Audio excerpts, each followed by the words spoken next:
Akkam jirtu hordoftoonni YouTube chaanaalii keenya baga nagaan dhuftanii an Dr. Bilboo Caalaati. Egaa har'a akkuma mata duree irratti arguuf yaaltan kana waa'ee karoora maatii keessaa isa tokko innis immoo COC yookaan immoo Combined Oral Contraceptive Method isa jedhamu irrattan waa'ee side effect isaa irratti xiyyeeffadha jechuudha irra caalaa.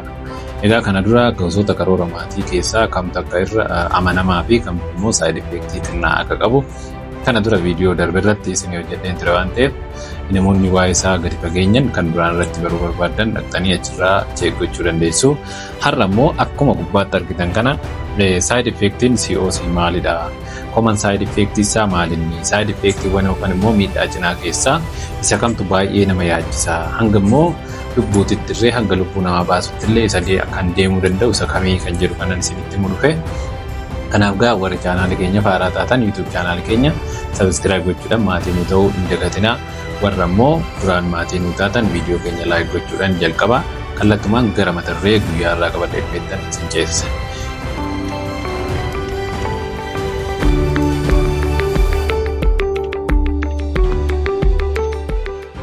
Egaa COC'n gosoota karoora maatii isa gabaabaa keessaa isa tokko yeroo ta'u mala yeroo baay'ee dubartoonni karoora maatiitiif itti fayyadamanidha. COC'n egaa failure rate isaarree xinnaadha. Innis naannoo 0.3%ti. 0.3% jechuun namoota COC perfectly fayyadaman keessaa nama 1,000 keessaa nama 3 keessatti ulfi uumamuu danda'a jechuudha. Kana jechuun baay'ee mala yoo seeran haala perfectly yoo fayyadame mala amanamaadha jechuudha. Kanaaf malli kun egaa side effectiin isaa maal fakkaata kan jedhudha irra caalaa kan irratti xiyyeeffannu. Side effectii muraasa wayii hin qaba. Achi keessaa side effectii baay'ee serious hin taane fi common irraa jalqabnu. Side effectii common fi inni jalqabaa dhukkubbii harmaati. Namoonni qoricha kana fayyadaman dhukkubbii harmaa ni qabaatu. Dhukkubbii harmaa yeroo jedhamu dhukkubbii harmaa isa serious kan akka dhiituu harmaa, kaansarii harmaa maal san akka yaani. Dhukkubbii harmaa jechuun just breast tenderness yookaan immoo miira dhukkubbiitti dhaga'ama jechuudha. Guyyoota jalqabaa gara qoricha kana fayyadaman miira dhukkubbii harma isaaniitti dhaga'amuu danda'a jechuudha. Malee dhukkubbii harmaa jedhamu wanta biraa isa san jechuu barbaadameeti mota asirratti. Boodarra side effect serious isinittan himaa. Haa ta'uti garuu isa kanarratti kan jedhame miira dhukkubbii harmaatidha jechuudha. Kanaaf side effectiin common fi jalqabaa dhukkubbii harmaati. Guyyoota muraasan booda innis. Side effectiin inni lammaffaan jeeqamuu marsaa laguu. Common side effect isaa keessaa tokko marsaan laguu dubartoota ni jeeqama jechuudha. Ni jeeqama inni kun hunda'uun sababa kanaaf jecha dubaroonni yeroo baay'ee mala kana fayyadaman gara mana yaalaa hin deddeebi'u jechuudha marsaan laguu isaanii gaafa jeeqamu. Inni kun egaa hedduminaan marsaa 2 haga 3 booda ni sirrata jechuudha. Akkasitti itti fufu usually marsaa 2 haga 3 booda marsaan laguu isaanii bakkatti ni deebi'a jechuudha. Haa ta'uti garuu darbee immoo yeroon itti marsaa 2 haga 3 boodarree persist godhee hanga dhumaallee yeroon itti side effectiin kun kan jeeqamu marsaa laguu turuu kun ni jiraata jechuudha. Kanaaf marsaa laguu side effectii lammaffaan jeeqamu marsaa laguuti. Side effectiin sadaffaan bowwuu mataati. Bowwuun mataas akkasuma side effectii isaa keessa ni jira. Bowwuun mataa kun egaa bowwuu mataa haaras itti kaasuu danda'a tokko.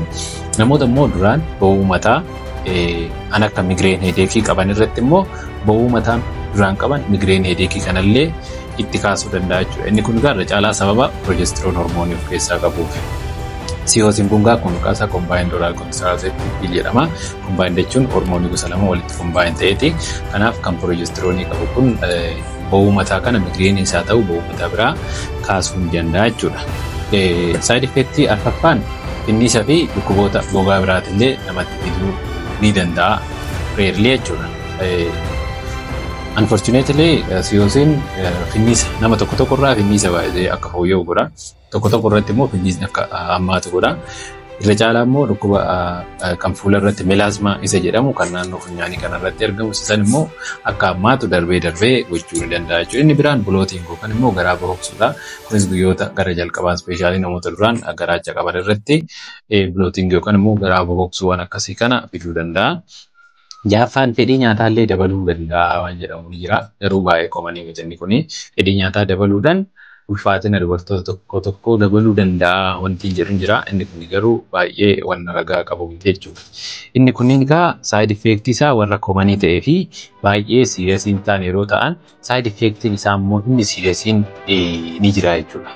garuu baay'ee common illee ta'uu baatu side effect serious warri jedhaman jiru. Isaan keessaa inni tokko thromboembolism yookaan yeedan margaati isaa maaliifaan jedhamu kan taruu dhiigaa jechuudha. Kan taruun dhiigaa mukaa miila keessattis ta'uu danda'a.